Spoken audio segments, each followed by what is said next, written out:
Okay, so I think that's enough. So welcome again to everyone that has just joined. This is the quarterly product updates webinar. Before I start, I wanted to quickly plug our Pulse event in Madrid. It's happening next month. It's going to be an industry event where we are going to have experts from different fields, and we are going to have talks, we are going to have technical workshops. So please consider attending. It's going to be great. And you will also be meeting some of the RetePower team there. So you will also be able to learn more about the PV Design software. Yeah, if you want to buy tickets, head over to retepower.com. So the index for today's webinars, we are going to have about 4 slides for each month. It turned out really balanced this quarter. So yeah, we are going to start directly with January. And the first update was the overhead line customization. So this was an update aimed at allowing customers to more manually define the characteristics of the overhead line. I'm going to show you what it looks like real quick. So if we head over to PV Design and we open any design where an overhead line is defined, like this one, you can go to the grid point tab. And here in the overhead line, you will see all of these options which are new. This was introduced in January. So you can define the capacity or estimation for the line, the number of circuits. You have a schematic diagram here showing what everything means. We also have the choice of the conductor for the phases. So we have a database for different conductor types and sections. And also the tower shape, which is really important. And there are some more other options here, like the overhead line voltage drop, which was, in the past, it wasn't being considered for the overhead line. Now it is. Next, we have the HIT modules. So HIT, it's an old technology, but it's really coming onto its own in the past 2-3 years with market adoption growing. Now it is possible to use them in the PV Design software. All you have to do is upload a PAN file for an HIT module, and it will be used in a simulation. And the specific characteristics of the HIT module, which enhance its performance, are considered in the energy simulation. I highlighted here the higher bifaciality factor. Normally, the bifaciality factor is around 70% for polysilicon modules or monosilicon modules, but for HIT, it's higher, usually 85 or 90, and that is considered in the simulation. Next, non-default power stations. This addressed a criteria PV Design uses when choosing the power stations that are placed in the PV plant. What PV Design used to do was you have a default power station with a particular number of inverters, for example, say 2 inverters per power station. And then in order to fill up the area of the PV plant, it would place power stations with less inverters than that, so that the peak power was higher, right? The thing is that when using string inverters, for example, if you have a high number of inverters per power station, like say 20, you may have a lot of power stations with weird kind of numbers, right? Like you may have power stations with 11 inverters or 13 inverters or 5 inverters or whatnot, right? So the change is that if you have, for example, a string inverter like this one, right now this is an inverter of around 200 kilowatts, the power station, the default value is 10 inverters per power station, so that turns out to be about 2 megawatts per power station. But you can see here all the options for the secondary power station sizes. And you can deselect the small ones, for example. You say you don't want to have very small power stations, so you can do that. So this allows you to tweak the low voltage design of the system really well. Yeah. So finally, for January, this is a change which seems like it should have been obvious and easy to make, but it actually wasn't for a number of reasons regarding how PV Design works internally. The gist of it is that you can now edit the number of projects and the name of projects and the name of simulations. This is useful for the obvious reasons, like, for example, if the name of the project changes as time goes on, you want to change the code that you added to a project or for a simulation, right? It's really easy to do. all you have to do is go to the projects page, and you will, if you hover over the name, you will see a little like a pen right there, right? And you can change it like so, and it automatically changes. And you can do the same for simulations. So if you click over again the little pen, right, the pencil, you can change the name. It's important to know that the names of the documents don't change. So if this simulation was called Chile San Fernando, right, and the project, the design report had that in the name, it won't change. You have to run the simulation again for that. So moving on to February. The next update was default equipment selection. So this was a really important change to PVDesign. This allows company managers to define the default equipment selection for the entire company or for individual projects. So this is useful if you have, for example, a particular PV module that you want to use in all designs as the default option, or you want all designs to use the same inverter. This allows you to force that inverter is the one chosen when creating a new design, right? The interface is really intuitive, like the way it works. You head over to equipment, the equipment tab here, and you will find settings in this tab. And so we have two sub-tabs here, two subsections, company default and project default. So if I expand company default, here I can choose the default module, the default inverter, and the default tracker. You can see that you can choose the string inverters, the fixed and the east west. So you can have a default structure for tracker and a different option for fixed and a different option for east west. And then you can do that per project as well. So for example, if there is a particular project where you want these options to be different, you can do that as well. It's really easy and it's the exact same interface. So really useful. This allows you to speed up and automate the design process for starting a design, right? Whenever you are actually creating a project and getting started, this speeds up that process. Next update, it was a new topography interpolation method. So this relates to custom topography, the CSV files you upload to PVDesign when you have high resolution topography. In the past, we were using inverse distance weighting as the interpolation method. And inverse distance weighting has some significant shortcomings when it came to generating the terrain model, the digital elevation model, right? Mostly regarding things like the bullseye effect and holes in the terrain that it couldn't deal with properly. But most importantly, the fact that it didn't deal very well with files which came from contour lines. It used to make terraces in between the contour lines. To fix this problem, we implemented a new interpolation method using triangular irregular network. This is the same method that AutoCAD Civil uses, for example, by default when defining a new surface using a point file, right? And this is more robust than the inverse distance weighting method. And so the terrain should resemble the contour lines way better than the old method did. And finally, we increased the maximum file size for the CSV files to 500 megabytes. We believe that that should be enough, but if you have larger files, please let us know so we can study increasing the limit even further if it's necessary.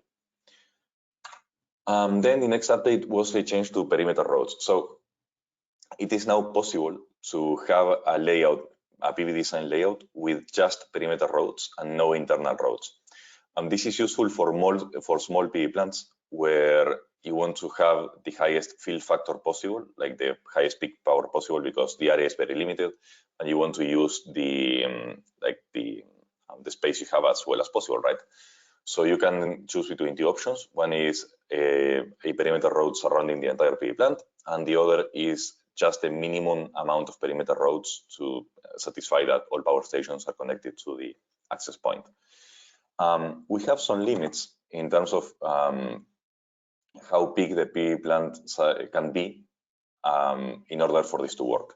So, for example, if I open this design, and this is a large design with around 200 megawatts of power, I won't see the option under layer configuration. It doesn't show. Okay, so in order for this option to show, the power has to be lower. And so let me change to say 2 inverters. And I think this should work actually. But let me refresh real quick because it seems like, oh, something went wrong with PVSyn. I'm sorry about that. Perhaps we are running an update. Anyway, the limit is that we need to have 5 power stations or less.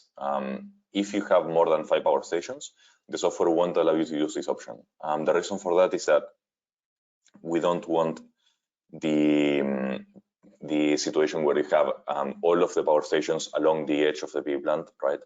That would be wrong, and the cables would be too long, and the voltage drop will be high. So in order to avoid that situation, we imposed a limit based on the number of power stations per PV plant.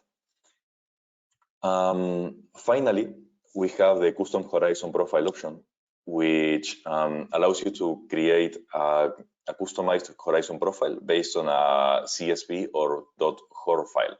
CSV and .hor are pretty much the same thing. It's a file where you have lines of text, and each line represents an azimuth value and a sun elevation value. And so that way you list all the points which represent the obstacle in the far horizon, right?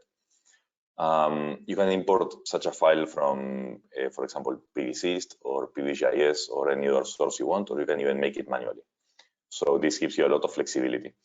The horizon profile will be shown in the energy report. So you will find the picture of the profile there. And also, of course, the energy simulation will consider the losses due to the horizon profile. So, for example, if you upload a horizon profile with high obstacles covering the horizon, you will actually see that the far shading losses increase, right, due to the horizon profile. And that's it for February. Then moving on to March, the first update that we released was the 3D layout web view. We are really excited about this one because it looks really cool, really. This is essentially a representation showing the 3D model of the PV plant that you can actually browse and use in your browser. This isn't anything new, really. This was already available in the form of the layout 3D DWG document, right? And that was an AutoCAD file that you could download. You can still download that file, but now you can also look at this 3D model in the browser without the need for AutoCAD, which is really convenient, right? It has great performance, so it's really smooth and easy to use, and it's really the user experience is really good with this feature. And you have a lot of information there. So you have the terrain model, so you can see the surface of the terrain. If you have uploaded a custom topography file, the one that uses TIN from earlier, you will see the terrain model from that file, right? So it will actually represent whatever you uploaded. And then you will see the structures, the piles, you will see the roads and the power stations, and also the boundaries. And finally, if you have earthworks, you will see the platforms in yellow, which is really useful. You will see the flattened area where earthworks are being done, and you can actually check that out. Let me see if the design is back. It looks like it is. So maybe I can show you this real quick. It's fine. So if I go to Japan, for example, this one. So this is the design, right? The design page is the same as always, but now you have this new tab here, the 3D tab, and if you click, it will load the 3D view for you, like that.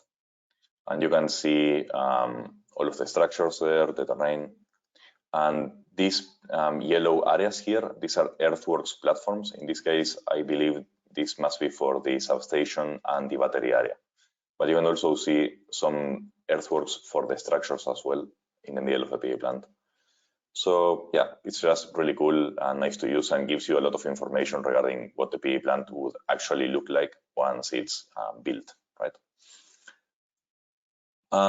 Moving on, we have the single generator equivalent system, or SGES. This is an electrical mathematical model representing the electrical system of the PV plant, starting from the medium voltage system. you will have all the generators. So that's the photovoltaic power or the battery power. And then you will have models for the transformers, the lines, the substation, the overhead line as well. So everything is represented in this document.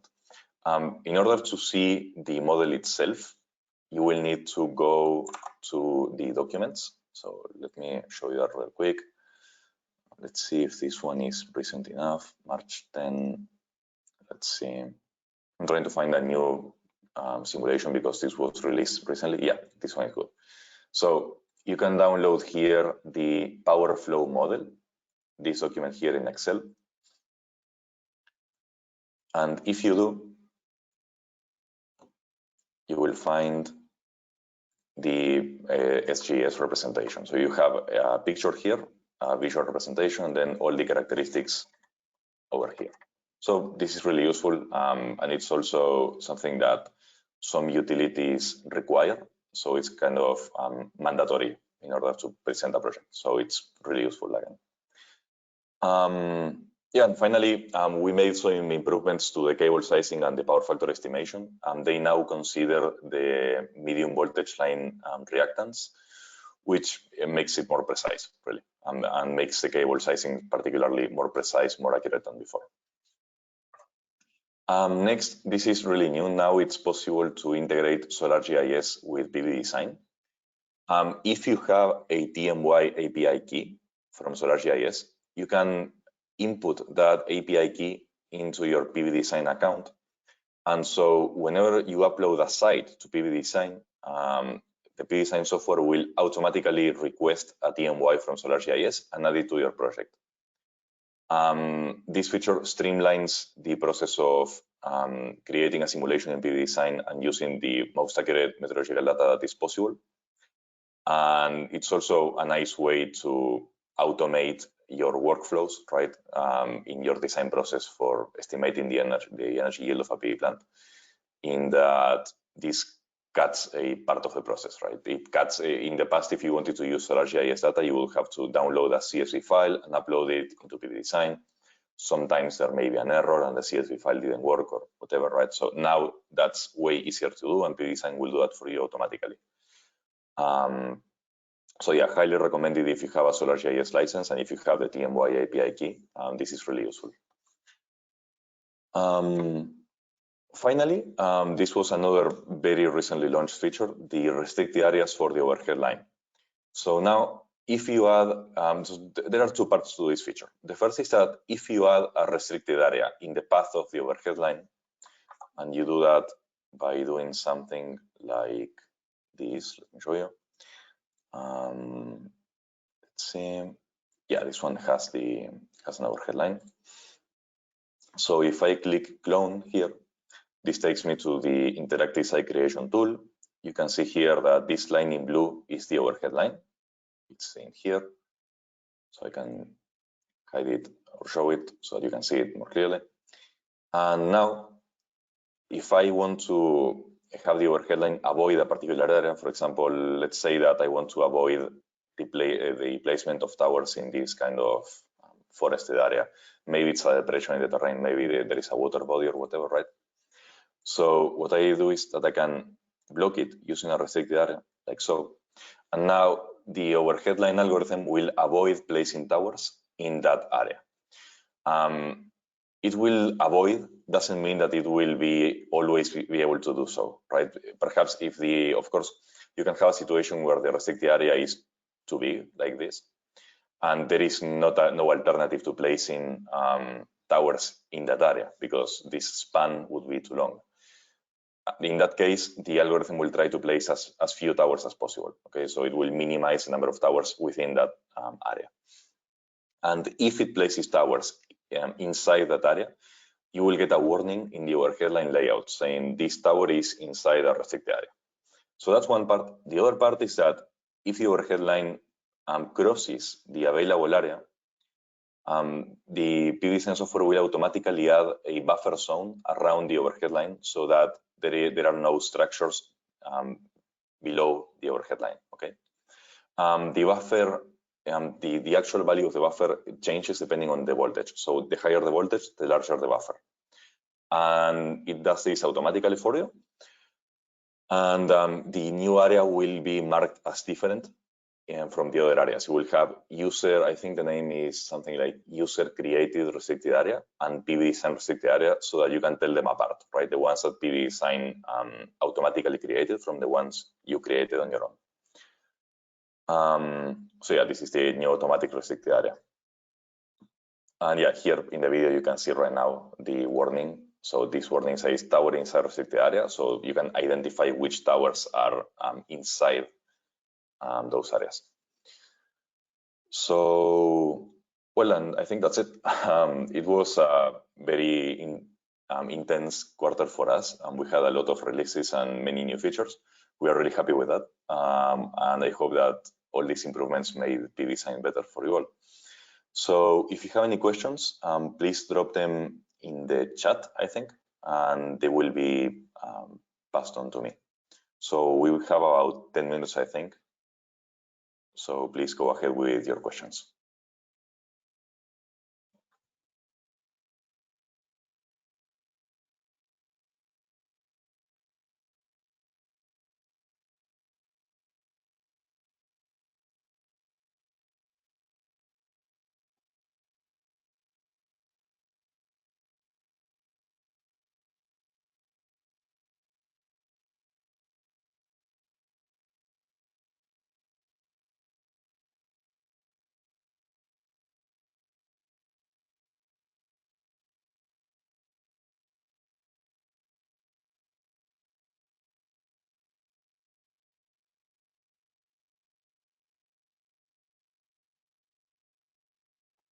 So far, it seems like no one has any questions. That's good.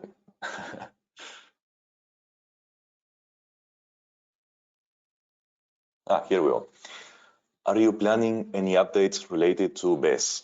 Battery, yeah, so the battery system. Yeah, right now, the current developments we are undertaking regarding the batteries, it's the inclusion of DC coupled battery energy storage system. So that would mean batteries coupled to the inverters at the power station level. That's a development that is just starting really, so it's going to take a while still, but that's where our focus is right now. So nowadays PV design has AC coupled BESS, and we want to have DC coupled as well. So yeah, for the time being, that's what we are working on. Any other questions?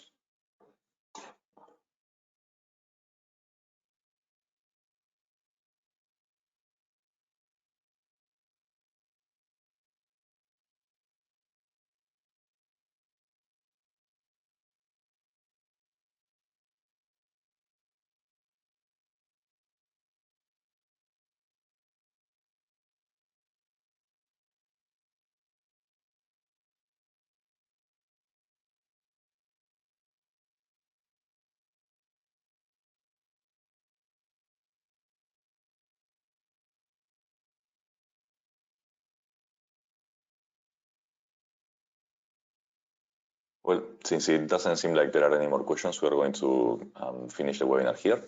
I wanted to make one final reminder regarding Pulse. It's happening April 19th and 20th. Please head over to redtepower.com if you want to learn more and buy tickets.